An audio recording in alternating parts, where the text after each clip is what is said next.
start off with basic concepts. For a long time I've been interested in the idea of capturing motion in music, and the way that this also occurs in visual arts, and particularly some of my inspirations for the idea of a sort of vortical motion, so spiraling or circling around some gravitational center.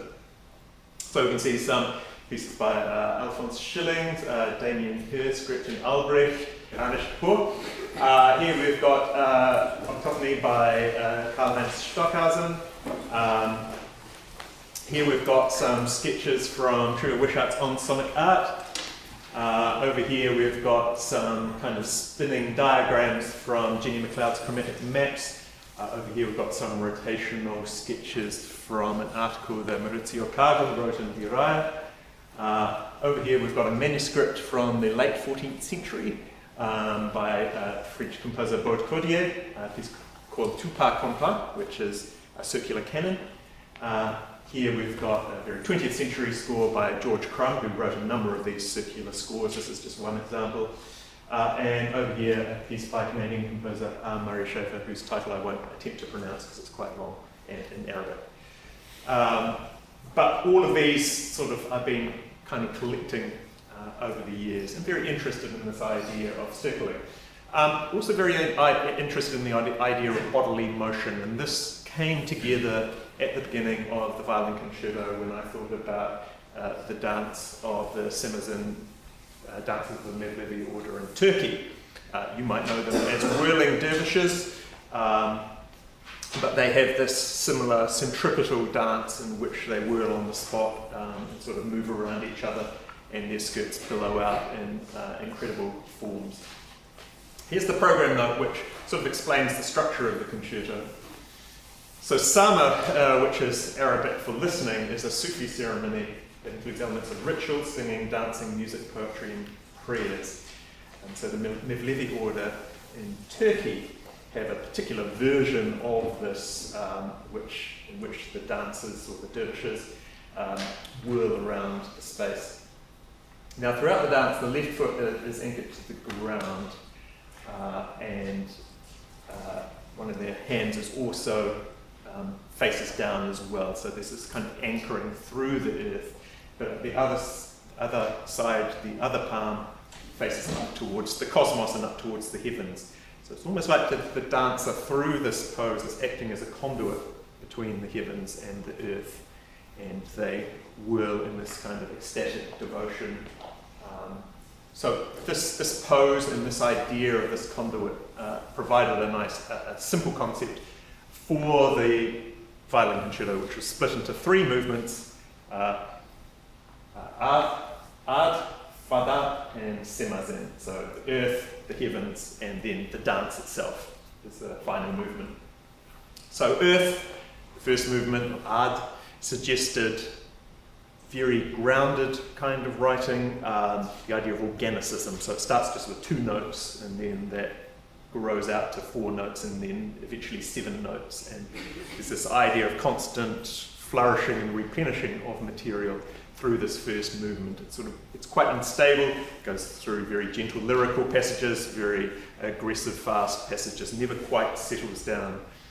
The second movement, Fada, which is the cosmos, the heavens, starts off with a big bang, but then settles down into this very starry music with little points of light from the metallic percussion, and the violin way up high on its E string playing these very plaintive phrases over a kind of bed of sound from the orchestra.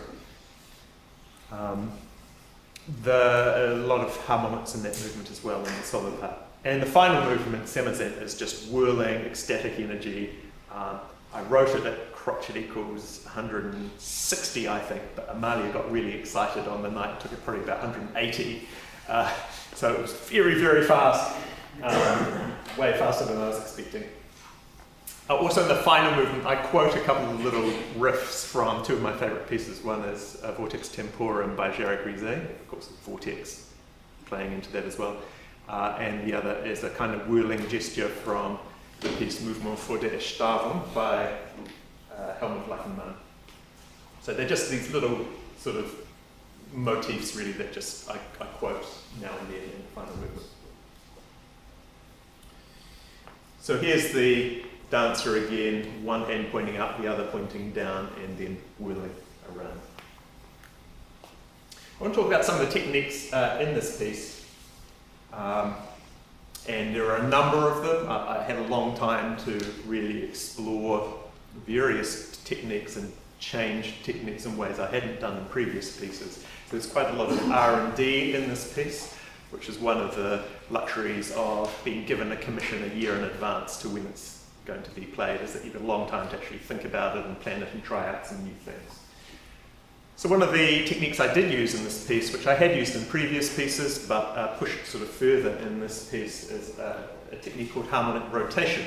Of course, the rotation there playing in nicely with the concept of the piece as well, although you don't necessarily hear the rotation quality. I sort of do on a very slow level, particularly in the second movement, I can hear the way the pitches seem to kind of pivot around, and to me it gives it a rotation quality, albeit in a very slow motion sense.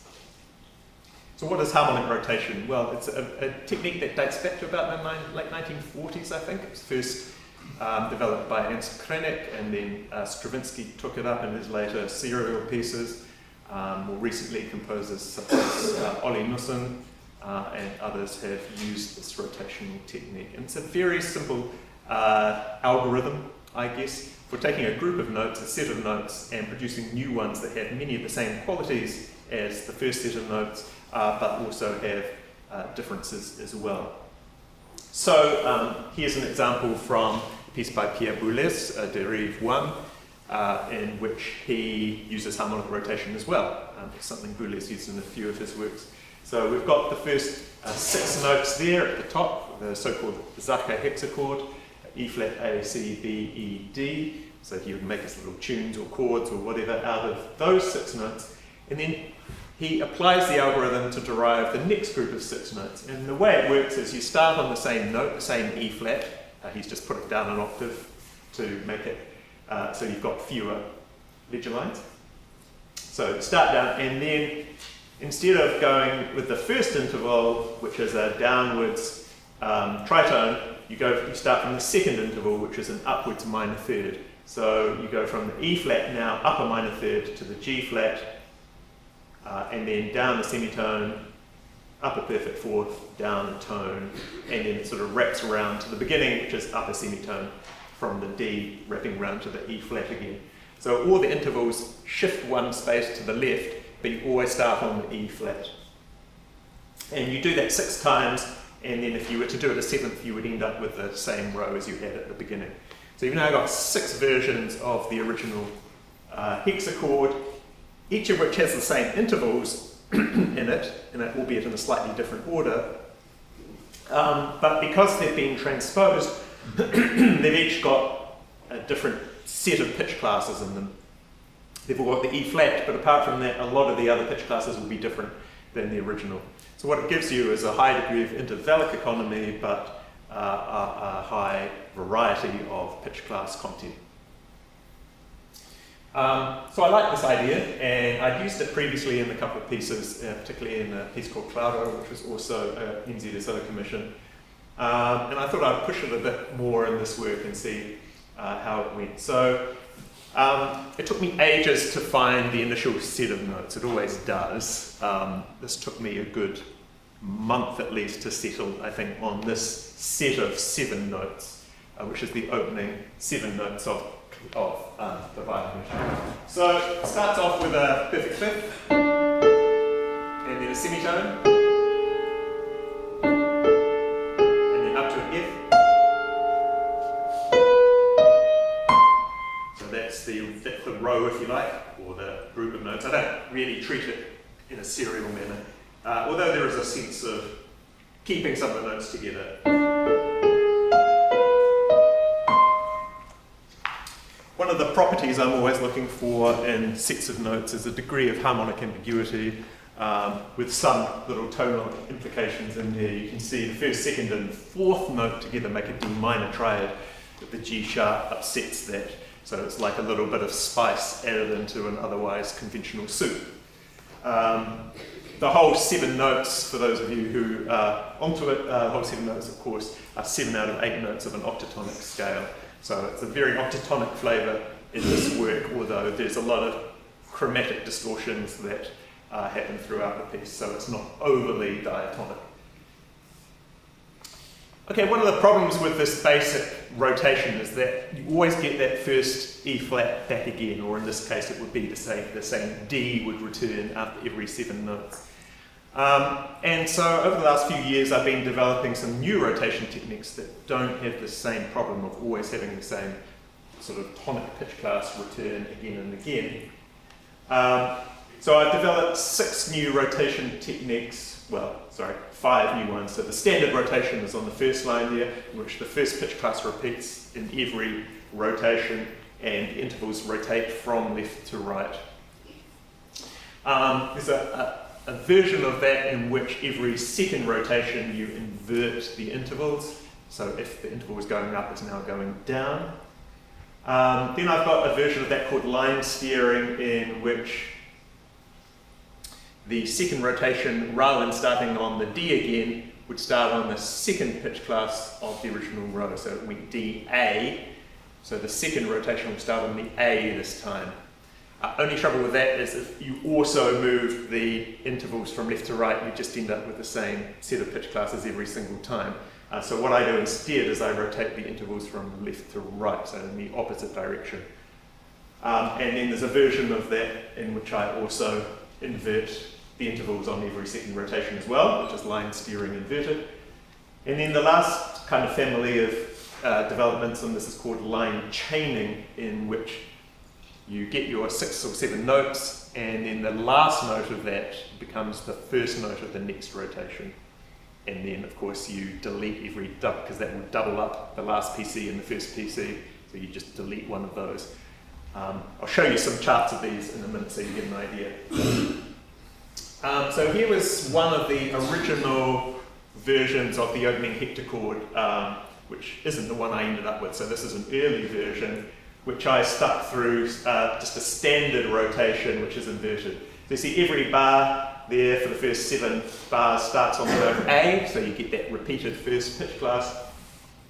But you notice in the second and fourth bar that the intervals go the opposite direction that they should. So instead of there being a minor 7th going up, as there is the second interval in the first bar, from the G sharp to the F sharp, we've now got a minor 7th going down from the A down to the B natural.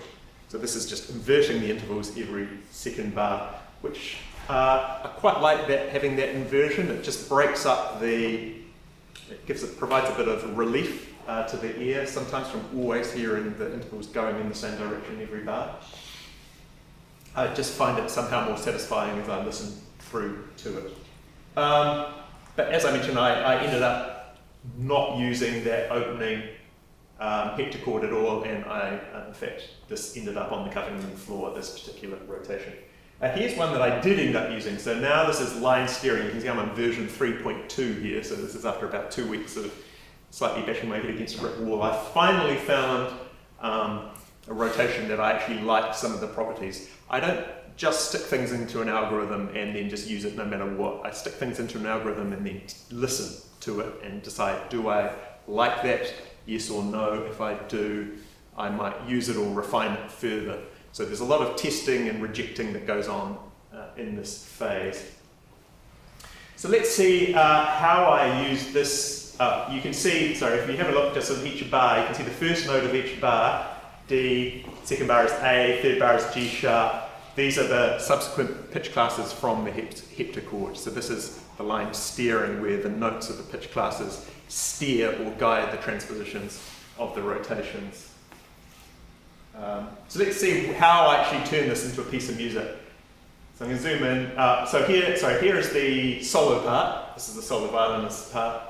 Let's zoom in here. So this is the first 4 systems here. So if you have a look at the first heptachord, it starts D, A, G sharp. Now I realized I didn't actually want the D to start with. So someone else plays the D right at the beginning, not the flute one, obviously, but I think the harp might play the D. Someone does. And the violin comes in on the second note there, A, G sharp. You notice that it just kind of has a little window which opens and closes, so at letter A, it doesn't keep on going through the row, it just goes back to the beginning, and the window's now opened up to the first four notes, so D, A, G sharp, F. Then at the 4/4 bar there, it opens a little further up to the B, so D, A, G sharp, F, B, then we repeat D, F, B, I skip over a few notes. Within these little windows I use the notes relatively freely, and then G sharp, A, that's the second and third notes there, and then finally I move on to the 6th and 7th notes, the E flat and the C there. So that, up until letter B, that's just the first bar of, or the first rotation, if you like, the original heptachord. At B, I now move on to the next rotation. So this is rotation number 2, the one that starts on A. So A, B, F sharp, F natural, F natural, D, D with a G sharp on top as a double stop, then C, and right in the middle here, I now go on to the third rotation. So I align those rotations, and I don't align the rotations to sectional breaks. Sometimes it'll go on to the next rotation in the middle of a phrase, as that does there. So I treat this very freely as material. This little heptachord comes back all the way through the piece, I should say. So that's rotation. Another thing I developed is the Non Octave-Repeating Rich-Interval Scale, and essentially one of my former students, Carlo Margetic and Tobias Squire, they suggested this abbreviation for this a few years ago and sort of stuck in my mind, the Norris, and I decided in this piece to see what, to test out their ideas and have a go at actually implementing it in a piece. I thought I was looking at the same time at a piece by Unsuk Chin, the cello concerto, and I noticed what I thought were these Norrises in some of her writing, so I decided to try them out and see if they gave me the effect I wanted. The idea is you get a set of intervals, you make a little scale, but that doesn't complete the octave. So here that I'm stopping at the C, so I go from the D to the C, and here are the interval classes 1, 2, 3, 1, 2, 1. So that's the number of semitones between each scale step. And then what you do is you simply duplicate that number or that pattern on both sides. So you would then, from C, you would go up 1 to the C sharp, then up 2 to the D sharp, and so on. And what happens is the pitch classes won't repeat at the octave, and you end up with something like this instead. So there's the little pattern in the middle going from the D to the C, and then it repeats at different pitch levels as it goes higher. What this does is it gives a very organized scale, but one that's highly chromatic, because in different octaves it might be a semitone apart from where it was originally. So it can be quite dissonant, but also highly organized in terms of its intervallic structure. So I wrote a little Sibelius plugin to generate these automatically, and it spit out these kind of pieces of paper, which filled my office. Here are some more. And we can see from the opening page of the violin part again how these Norrises are used if we zoom into the bottom part. So the blue sections here are the rotations. So this is where there's more of a melodic or a tune part to the violinist's lines. These all stem from those original rotations I used. And then the pink parts that are being circled there, they are the Norrises, so those scale fragments that act as essentially their gestural energy. There's nothing melodic about them, they're just providing a way to get up and down the violin in a sort of very fast, energy-filled manner. And the way that the scales don't octave repeat, I think, provided me with some really interesting harmonic elements. A few things about the orchestration in this piece. I decided to really push my interest in texture, orchestral texture, in this work. So there's a lot of divisi string writing, the most divisi string writing I've ever done in a piece. There's a lot of independent textural gestures, particularly these Norris scale fragments, which will appear in sort of quasi-canons in multiple parts, all rhythmically offset from each other. And then a lot of harmonic chords that instead of just coming in as a block chord, come in with staggered entries. So you get a gradual expansion of the chord across the registers of the orchestra. I'll give you a few examples. Here's a couple of pages from the score, and sorry it's so small, but it's a big score. I think you see these downward sweeps up in the upper winds. The horns and trumpets and trombones are doing flutter tongue swells with mutes or bouchées in the horns. Harp and piano are doing downward sweeps as well, and the strings are doing impressionistic trills, tremolos, and harmonics. And this whole thing kind of creates a sudden, disturbed but not entirely aggressively active texture at this point in the piece.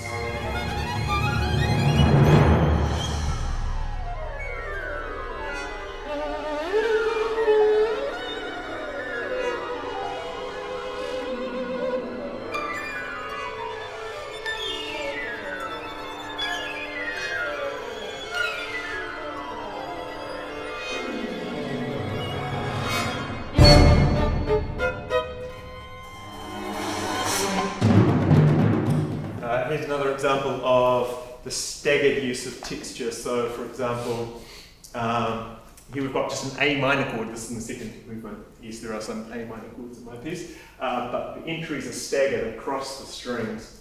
So they don't hit the top of the chord until the end of the bar, even though they start on the basses down here. Meanwhile, the first violins are playing part of the tune from the original heptachord, but in false harmonics. So they just, you can almost can't quite pick it out because it's very, very high. And above that, the soloist is doing sort of arpeggiando and harmonic tremolos and various virtuosic techniques.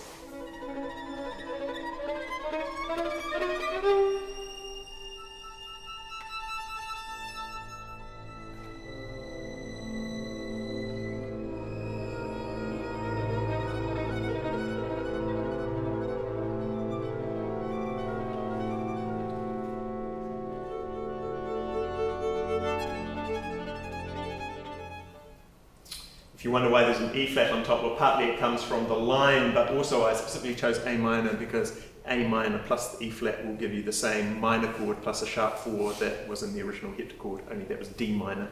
So it's a transposed version of the opening 4 notes of the heptachord at that particular point. Very interested in colour within the orchestra. There's a lot of string harmonics, probably 80% of the string part is in harmonics. That's not quite true, but a lot more than a normal orchestral piece. A lot of registral extremes. I really like high piccolo, low bassoon, low trombone tuba, high short aggressive harmonics in the strings as kind of colours up here and down here. I use a lot of that. And then very high and bright wind writing, particularly in combination with percussion instruments like glockenspiel or xylophone. Some other things I used a lot, flutter tongue flutes, bouche horns, mutes, and different mutes in the trumpets and trombones.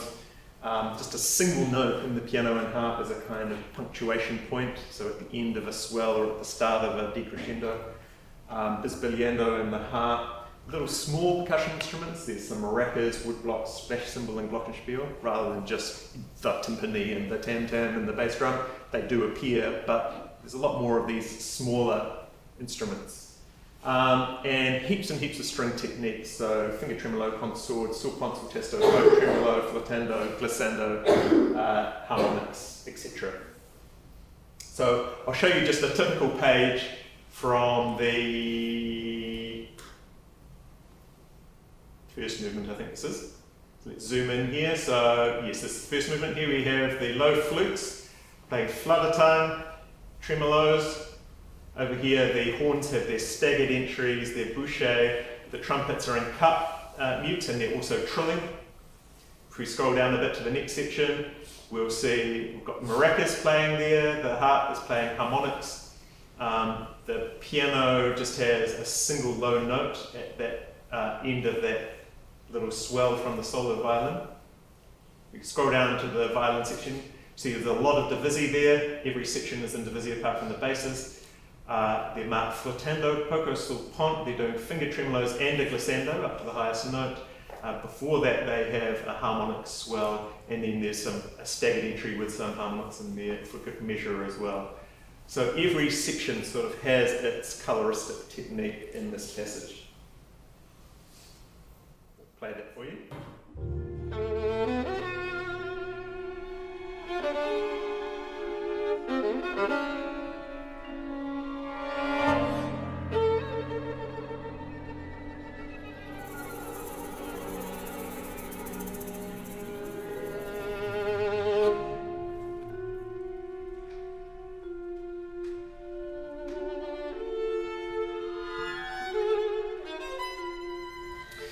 A word about form in this piece. I'm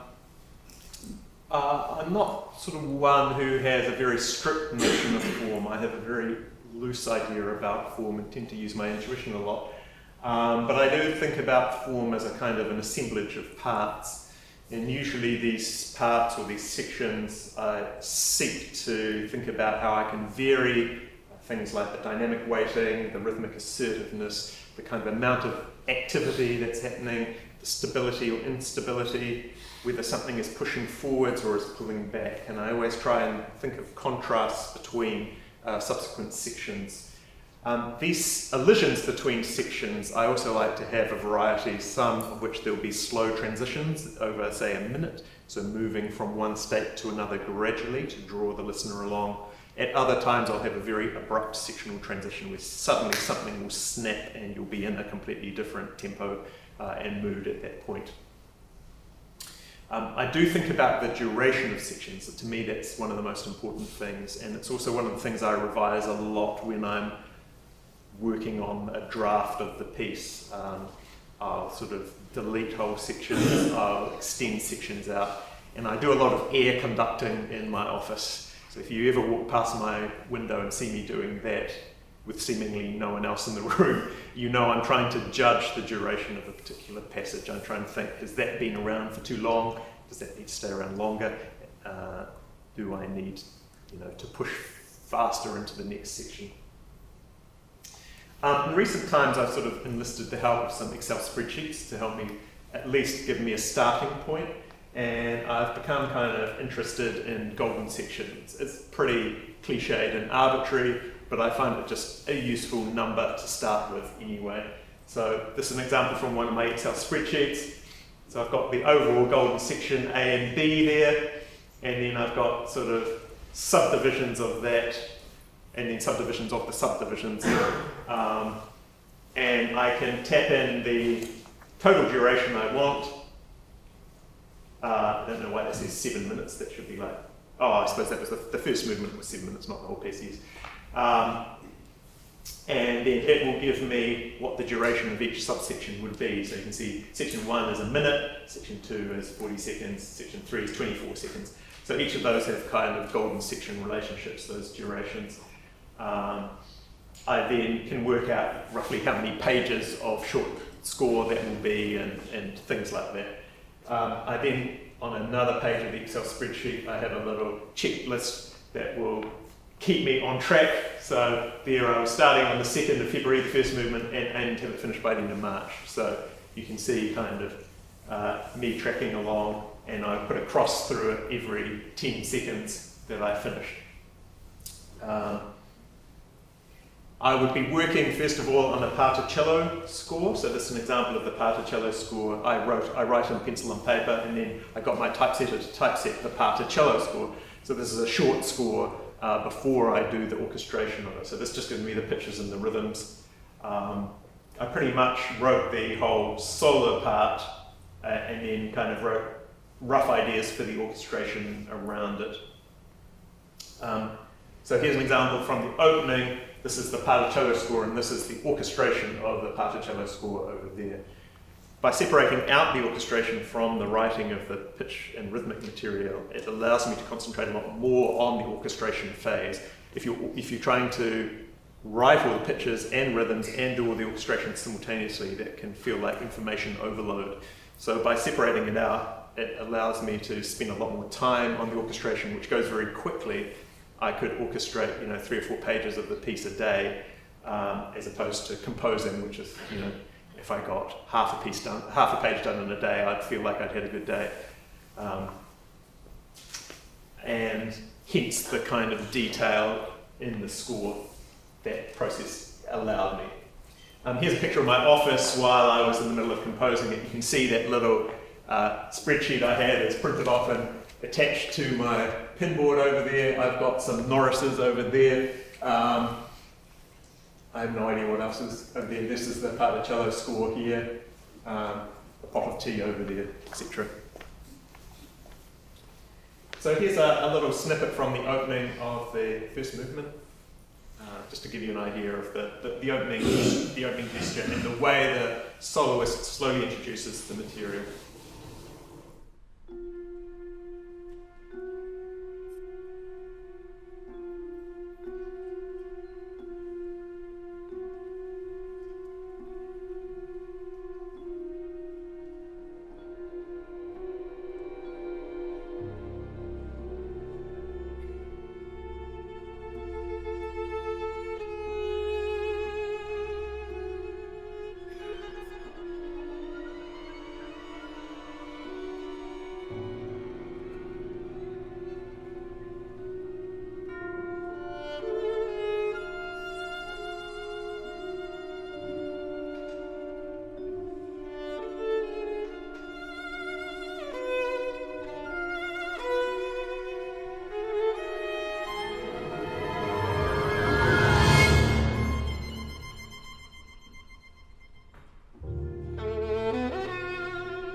So movement 2 is the slow movement. It has a lot of divided strings in it. It also features a couple of other techniques, something called harmonic stratification and something called NORMoCs, which are like Norris's, but they're not.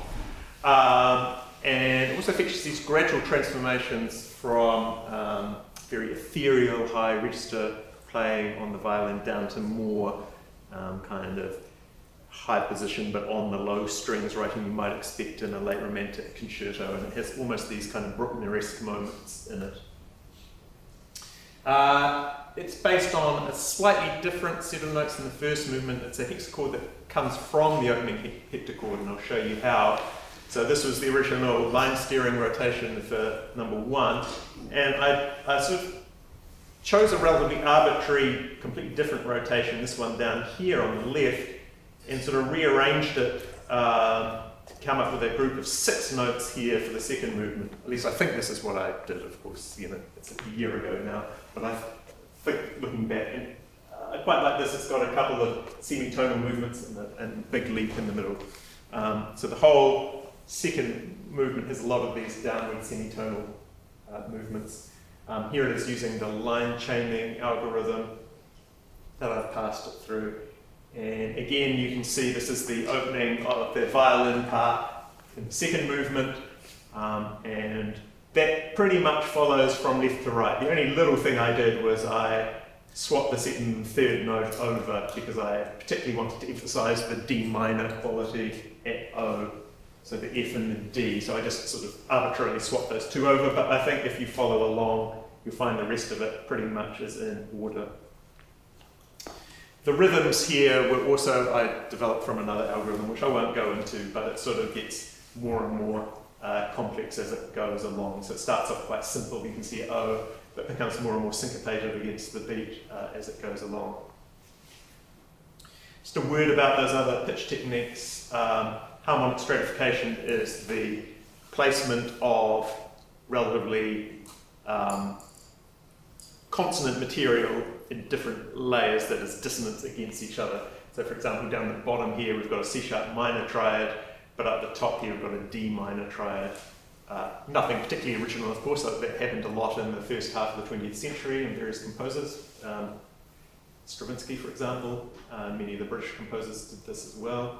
But it's something I played around with quite a bit in the second movement.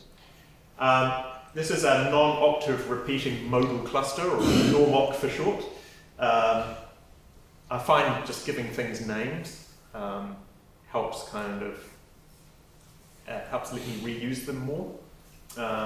So here, for example, at the opening of the second movement, you've got C-sharp Aeolian in the bottom, in the bass register. Then you've got a stack of different pentachords going up that come from different modes, overlaid.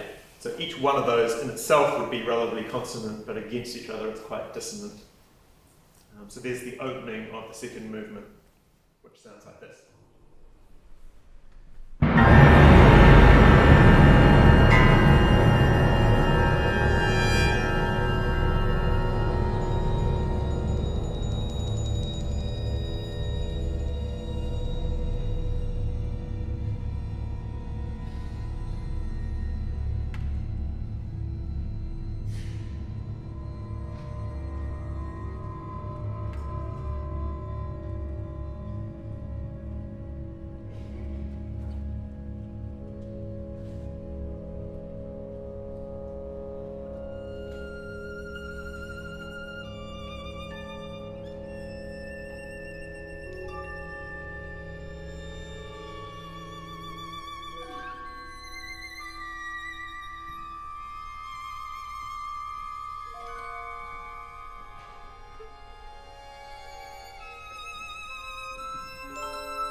Third movement, after the sort of slow meditative second movement, the third movement really is the typical fiery ending to a concerto, in many ways a very conventional classical form, and it features these swirling dervish-like gestures throughout the piece.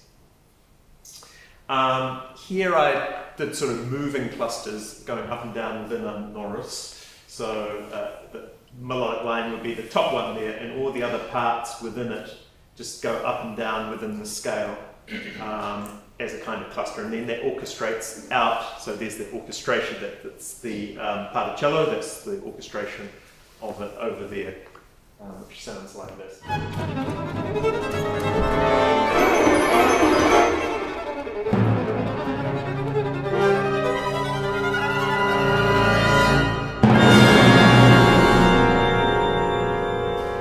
Another example in which the swirling motion is passed from the instruments down into the percussion, and there's a lot of sort of membrane percussion here.